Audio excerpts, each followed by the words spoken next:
Hello, కేవలం 5 నిమిషాల్లో అదిరిపోయే స్పైసీ కారం రైస్ ఎలా చేసుకోవాలో ఇప్పుడు మనం ఫటాఫట్ చూసేద్దాం.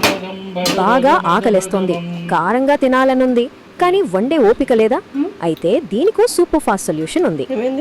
అవును, కేవలం 5 నిమిషాల్లోనే ఈ సూపర్ టేస్టీ వంటకాన్ని చాలా ఈజీగా రెడీ చేసేయొచ్చు.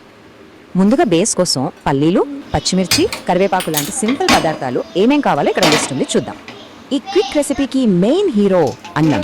కరెక్ట్గా 200 గ్రాముల ఉడికించిన రైస్ ముందే రెడీగా పెట్టుకోవాలి. ఇక స్టార్ట్ చేద్దాం. పాన్లో కొద్దిగా నూనె వేడి చేసి తాలింపు గింజలు, పల్లీలు వేస్తే ఆ క్రంచీ టేస్ట్ భలే వస్తుంది. మంట మీడియంలోనే ఉంచాలి సుమా, అప్పుడే పల్లీలు మాడిపోకుండా చక్కగా ఈవెన్గా గోల్డెన్ బ్రౌన్ కలర్లోకి వస్తాయి. నెక్స్ట్ ఘాటైన పచ్చిమిర్చి, కరివేపాకు, అలాగే ఒక 2 టీ స్పూన్ల కూరకారం ఆ వేడి ప్యాన్లో వేసేయాలి.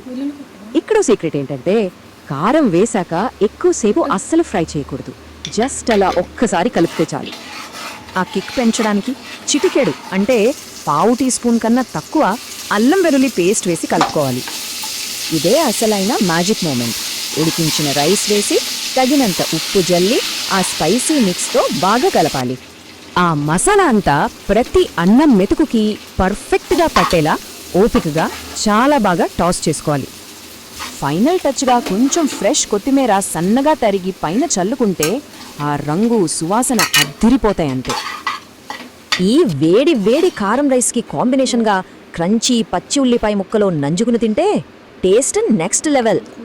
టైం లేని రోజుల్లో ఇలాంటి సింపుల్ రెసిపీలు నిజంగా రక్షకులు. మరి ఇలాంటి ఇంకెన్ని సూపర్ ఫాస్ట్ వంటకాలు మన కోసం ఉన్నాయో కదా.